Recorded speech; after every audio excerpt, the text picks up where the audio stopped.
Hey, hey, hey. Time for the Out of This World story from rSpace.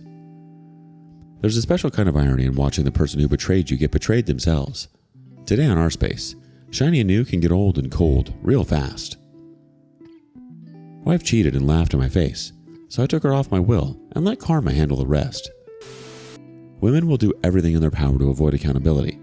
Just once, I wish they would own up to their mistakes instead of twisting the truth, playing the victim, or throwing tantrums to get out of the messes they create. And before anyone asks, don't you have female family members? Yes, I do. My mother, bless her soul, was like that. My daughters are the same way. Acknowledging that they love to skirt accountability doesn't mean that I don't love them. And of course, my wife shows those traits too. Cassie, 44 female, and I, 51 male, have been married for years.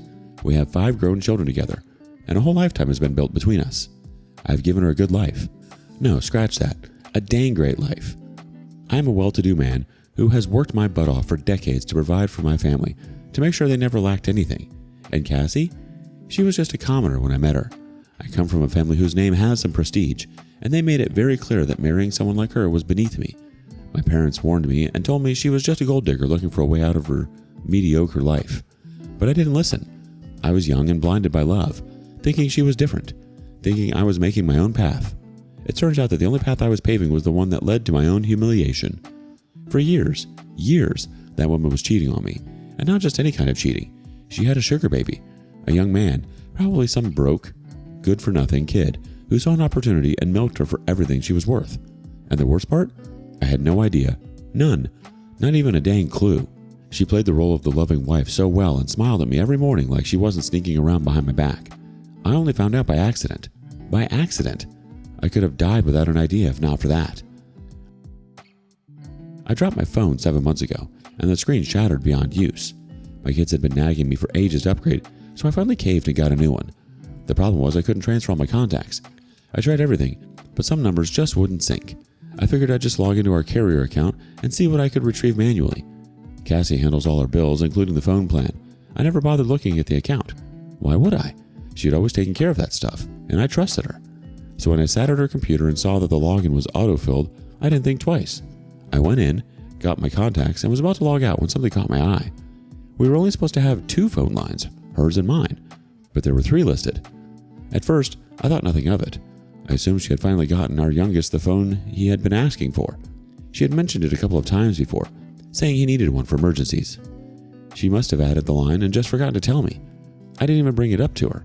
I just closed my laptop and went about my day, completely unaware that my entire world was about to be turned upside down. A few days later, I was having drinks with an old buddy of mine at his place when I mentioned offhandedly that I found out my wife had gotten our youngest a phone without telling me. He gave me a look and asked, "Are you sure it's for him?" I laughed it off at first, but his question stuck with me. Later that night, I casually asked my son if mom had gotten him a new phone. The excitement in his eyes was immediate, asking me if we were planning on getting him one. I told him no, she hadn't, and to focus on his studies. But inside, my mind was racing. If the phone wasn't for him, then who the hell was using it? So, I asked Cassie about it. I brought it up casually, not wanting to sound suspicious. "Hey, did you ever end up getting the kid a phone?" Her response, as expected, was no. By then, I knew exactly what was going on, but I had to just hold on until the next day. I waited for her to leave for one of those appointments, then went straight back to that account. I clicked on the 3rd phone line and pulled up the usage history, and that's when I saw it. Hundreds, no thousands of messages and calls, but all of them to one number, a number that wasn't mine. This number had been in consistent contact with this hidden phone for over a year. I tried to rationalize it. Maybe it was an old friend. Perhaps she was helping someone in need, but something in me knew better. I called my friend and told him what I found. He didn't sugarcoat it. He said straight up, "You need to find that phone." So I searched for it. I turned the house upside down for days, but it was nowhere to be found. That meant she had to be keeping it on her at all times, and if she kept it close, she knew she needed to hide it. That night, I waited until she fell asleep. Then I grabbed my keys and went outside to search her car. I ransacked the dang thing. Still nothing. Out of my wits' end, I just talked to one of my kids, casually asking her where she thought everyone would keep something if they were to hide it. When I came to their mom, she said her mom would hide it in the kitchen. Why the actual hell hadn't I thought of that? I never went in the kitchen because I never linked the kitchen to hiding a tool of an affair. So I searched the kitchen and found it in a small compartment near the fridge where she kept plastic and paper bags for carrying groceries or anything we wanted to package. That was where I eventually found the secret phone. Her passcode was the same as her regular phone. That was sloppy. And the moment I opened it, my suspicions were confirmed. There they were. Texts, pictures, videos, messages that started sweet and playful, growing more intimate over time. And then the photos. Him, a young man, a boy, posing shirtless, flexing for her. Selfies of them together in what was a hotel room. Cassie, the woman I had built my life with, looked up at him like he was her whole world. I scrolled further. Almost every single morning, she sent him a video message, a little greeting, a small piece of herself. When the hell was she doing all of that? She slept beside me, and we spent most of our waking moments together. Even when she was in the bathroom, I could walk in freely. When did she find the time? But the worst part? She had saved everything. Didn't she think I was smart enough to figure things out? When was she even in the hotel with him? I bet those days lined up perfectly with her so-called girls' nights. The ones she had 3 times a week, where she would come home late, exhausted but happy. The nights I had always trusted, never questioned. I took the phone and shut it off. The next day, she tore through the house like a woman possessed. Every drawer, every cabinet, every corner. She searched them all, her hands trembling as she moved things around. I watched her from the couch, pretending to be engrossed in my laptop. When she darted past me, I casually asked, "What are you looking for? Need some help?" She barely mumbled something about a missing card and waved me off. But I knew what she was really after. She even went out toward the car, checking everywhere under the seats and in the glove compartment, but of course, she wouldn't find anything. I played dumb. Every now and then I'd ask, "Did you find it? What exactly are you looking for?" Just to see the panic flash across her face. It was almost comical.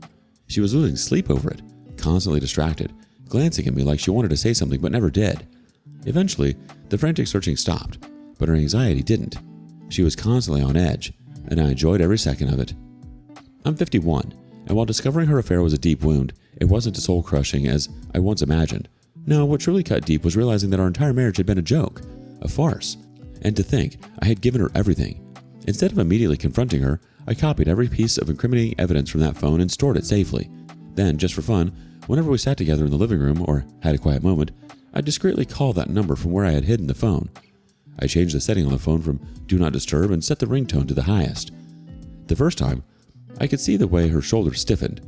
The second time, she glanced around nervously, licking her lips, hands fidgeting with the hem of her skirt. By the third time, she was visibly shaken. I knew she suspected something but couldn't prove it. She must have asked the kids if they had a phone or even checked her ringtones. The paranoia was eating her alive. My behavior also changed during these past few months, and she knew it. I haven't touched her since I found out, rejecting every single advance. She's been scrambling ever since, clinging to me, making my favorite meals, trying to intimate date nights, all the things she barely did before. When I checked the account after the first month, I saw that the third phone line had been removed. A few weeks later, she changed the password to our account, thinking that would be enough to cover her tracks. Too late. She keeps asking me what's wrong, why I seem distant, why I'm not talking to her as much. My response? Nothing. She never goes anywhere now. There are no more hangouts with her friends. She stays home trying to be the perfect wife and mother, as if that could erase everything she's done. And to be honest, watching her unravel is entertaining. I find a strange joy in her panic because she ended our marriage, and she should suffer through the uncertainty of when her world would finally collapse. All I wanted was for her to admit her mistake, apologize like a decent human, and take accountability. Maybe then, I'd have let it slide and let her keep her cushy life and used her infidelity as an excuse to explore my own desires, something I never really cared for much before. But she didn't. Weeks passed before she finally cracked. One morning, after dropping the kids off at school, she confronted me in the driveway as I left for work. "Did you find the phone? What are you planning to do?" Her voice was laced with barely concealed aggression, as if she was the one wronged. I leaned against my car, crossed my arms and stared at her. "Are you not supposed to be remorseful right now?" I asked, genuinely baffled. That's when she started her ridiculous tirade, how it was my fault, how I never gave her enough attention, and how all I ever thought about was money and the kids, how I never asked her what she wanted, how I made her a shadow of herself. When did I even do any of that? This woman is one that I always call when I'm at work, and when I come back home. I look for her just to gossip with her about my employees. Like I said, women will be women. I laughed. I actually laughed in her face. I told her that was my laser focus on money that gave her the resources to have an affair in the first place. I let her know that I provided everything she wanted. If something was lacking, whether romance, sex, or whatever, all she had to do was speak up. She could have just communicated with me like a grown adult with common sense. Instead, you chose to cheat. She had nothing to say to that. She just asked me if we were going to get a divorce. That question came with so much fear. I told her I wasn't planning to. As a businessman and with the social ladder I wanted to climb to achieve my goals, being married was a good front for me. Plus, I really didn't have much of an urge to replace her with a new model. It just seemed better to keep her around for the kids, but to cut myself off from her emotionally. She was shocked. I could see it in her eyes. She expected me to throw her out immediately. "You're the mother of my kids," I said. "I want them to have stability, and I don't want to ruin their lives. That being said, you're free to continue with your little boy toy, but if you try to divorce me first, I will expose every dirty secret of yours to the kids, your high-class friends, your parents, anyone and everyone. And trust me, I'll do it in a way where no evidence can be traced back to me." She turned red with fury, fist clenched at her sides, but she knew she was trapped. She agreed. It didn't even take me a week to slash her allowance. Now, she only gets what's necessary for the household and some pocket change, nothing big enough to fund her lifestyle with that young man. If she wants to cheat, she better find someone older than college age. But here's the deal. I ensured my lawyer remove her from my will. I also provided my lawyer with absolutely all the info I had on her affair, just in case something happened to me, and I made sure she knew about that. One of the most calculated moves I made behind her back was telling my eldest kids, the twins, about everything. They're both over 18, already in college, and old enough to hear the truth. I didn't sugarcoat anything. I sat them down and explained exactly what had happened, how I discovered their mother's affair, and why I was handling things the way I was. I wanted them to understand that if I was suddenly seen with another woman, or if their mother tried to spin some sob story down the line, they wouldn't be blindsided. More importantly, if she ever dared to paint me as the villain, claiming I had been the first to cheat or that I abandoned her, my children would already know the real story. I made them promise not to tell her what they learned. I gave them the same explanation I had given her, that I was staying for the family's sake, ensuring that their younger siblings wouldn't be caught in the middle of a messy separation just yet. The conversation wasn't easy, and I could see the disappointment on their faces, but surprisingly, they took my side without hesitation. They weren't little kids anymore. They understood betrayal. Now? Well, I've been making my own moves. Right now, I'm trying to secure my assets in ways she can't touch, ensuring that when the time is right for that divorce, because I'm going to get it eventually, she walks away with nothing. And in the meantime, I've been enjoying my freedom. I met someone, a woman who excites me in ways Cassie has not done in years. I made sure she knew about it too. I take this woman on dates, spend time with her, and live without a care in the world. And Cassie? She's losing her mind. The open marriage was never something I had planned. It formed naturally once I realized I had no more love or respect left for my wife. She had broken everything we built, shattered the foundation of trust, and now she was scrambling to pick up pieces that could never fit together again. But for me, it was a revelation. Watching her squirm, watching her desperately try to undo what she had done, gave me a sense of control I never thought I'd enjoy. And the best part? She is the one suffering now. The woman who once ignored me is now desperate for my attention. She's suggesting couples therapy, begging for another chance, doing everything she can to salvage our marriage. It's hilarious to watch.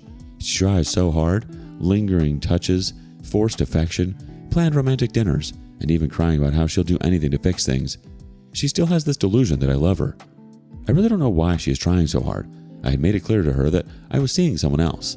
I didn't hide it. I wanted her to know. The first time I mentioned going on a date, she laughed like I was joking. But when I walked out of the house in a fresh suit, smelling of cologne, and didn't return until late at night, the reality hit her hard. The following day, she was waiting for me in the kitchen, pretending to drink her tea, but her eyes were glued to me, scanning my face for any sign of guilt.